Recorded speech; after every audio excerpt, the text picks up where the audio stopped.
别人野外求生都是吃着最地道的野味，顺便再度个小假，这哥俩却差点被绑去打腰子。3天穿越无人区，防晒就选用最正宗的仙人掌粘液当面膜，渴了就垂点野草汁润喉，饿了就直接挨着。本期自然之子马特和退役特种兵乔将亲身示范在边境被人绑架后该如何逃生。刚开局，两人被扔到了德克萨斯州和墨西哥的边境，这里除了贫瘠的山地之外，最多的就是犯罪分子，每年的绑架案高达数千例，除非你不出门，出门就要面临绑架。乔军师开始分析局势，为了增加逃亡成功的几率，他们要分头行动。明天中午在远处的山头碰面，两人一拍即合，当即便撒开脚丫子逃跑，开始了他们的绝地求生。有着丰富逃亡经验的乔将展示最标准挣脱束缚的方法。首先将2根鞋带系在一起，然后双脚一蹬，利用鞋带剧烈摩擦来锯断闸带。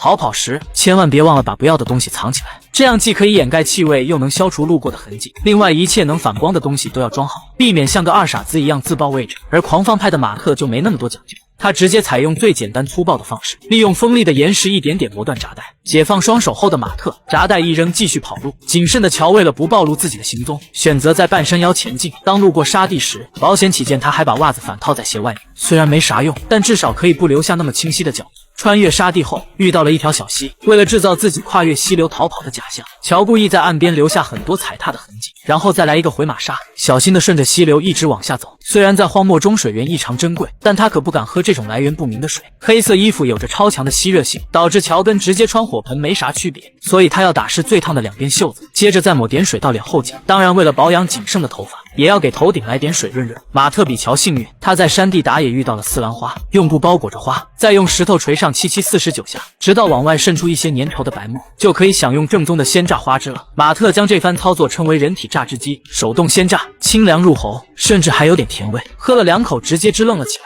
而乔在路上碰到了一处垃圾堆，他拿了一个易拉罐、1卷铝箔纸和1颗钉子来补充物资，继续赶路2个小时。前方被一大片荆棘堵住，根据以往的经验来说，可以把这里改造成一个绝妙的手刮棚。不过在这种逃亡的特殊情况下，乔要做些预警装置。这时又该轮到他万能的鞋带登场，只需要把绳头砸散，藏在里面的7根细绳就能用来当做牵引线，剩下的外壳还能继续当鞋带。一绳多用被乔玩得明明白白。紧接着又随手捡了一颗不要钱的小石子装进易拉罐，只要轻轻摇晃就能发出刺耳的撞击声。乔细心观察地形，设置了一个半绳，末端再绑上易拉罐挂在树枝上，如果有不讲武德的家伙半夜偷袭，便能立马收到信号逃跑。另一边的马特穿越平原进入了峡谷，他估算从岩石的缝隙里翻过去能节省不少时间，于是哥们说翻就翻，没想到刚上去就被吓得半死。响尾老兄丝丝的警告他要交过路费，马特跟蛇兄僵持了一会儿，毕竟上山容易下山难，如果原路返回，这条小命恐怕要交代在这里。他左思右想，决定来个出其不意。趁蛇兄准备蓄力发动攻击的间隙，马特果断跨了2大步逃到对面，然后还友好的跟蛇兄告别，拜拜了您。很快天色渐渐暗下来，乔的手刮棚也差不多搭建完成。他捡了些枯树枝拦住了进出口，打消别人穿过这里的念头，然后再绕出50米，从留下的洞口钻进去。乔在豪华手刮棚里睡得美滋滋，马特还在连夜赶路。为了保存体力，他在半山腰找了个位置，再捡些干草当垫子就草率入睡了。时间很快来到第2天，乔按照惯例消除过夜的痕迹，避免留下任何不利的线索，之后迅速来到汇合点。本来以为按照马特的速度应该会比自己先到，没想到等了半个点还没看到马特。最要命的是，这家伙穿了一身天然的吉利服，跟平原的颜色完全融于一体。正当乔纠结是去寻找马特还是独自前行时，马特脚底跟抹油似的突然出现，老友重逢眼泪汪汪。他们还没来得及享受重逢的喜悦，就要面对水源的难题。如果不尽快补充水分，在荒漠里连1天都待不下去。马特借着高地势观察到10几里开外有一片树丛，那里可能会有水。为了缩短路程，两人决定翻越峡谷走直线，可没想到岩石居然暗算人，它们看起来坚硬，实际上稍微用点力就会踩掉。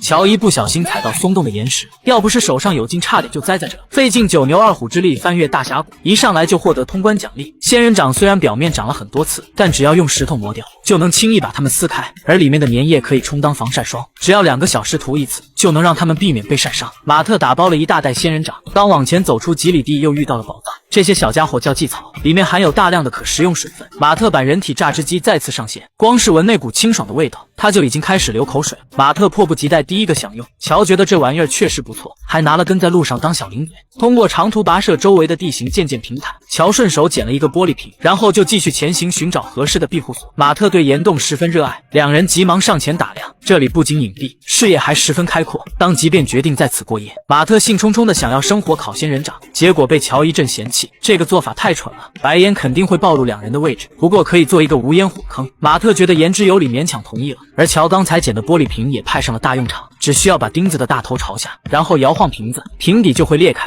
轻轻松松获得切割小工具。乔利用自制木锄头挖了一个 U 型坑，接着放一块较长的石板在中间，让空气流通，这样右边暴露的区域引入空气助燃，石头圈内生火就可以阻止白烟冒起。等忙活完，马特也带回了生火装置和木材。由于条件有限，只能采用最原始的方式取火。在摩擦了9981下后，火星成功冒了出来，随即转移到火绒上，轻轻一吹，火焰立马就升了起来。趁着马特生火期间，乔跑了出来寻找淡水，幸运的在一处低洼地找到了水源的痕迹，利用木锄头扒了2下，底层的水源果然冒了出来。乔赶紧拿出之前捡到的铝箔纸当做容器，再用头巾盖在上面过滤，很快一碗水就到手了。他开心的回去和马特分享喜悦，马特却质疑起这是不是用袜子过滤的。虽然喝起来有点咸咸的，但马特还是相信自己的好兄弟。现在不仅有水源和烘烤仙人掌补充体力，还有豪华的手刮棚，小日子过得可不要太好。休息一晚后，两人分工合作，乔负责把过夜的痕迹消除，马特则是爬到高处观察他们所在的位置。接下来两人沿着河床一直往下走，敏锐的马特很快看到前方有一辆卡车，由于分不清敌友，他们赶紧躲到掩体后进行观察。经过一番缜密的分析，哥俩又决定分头行动，一个从正面接近判断敌友，一个从侧面迂回干扰。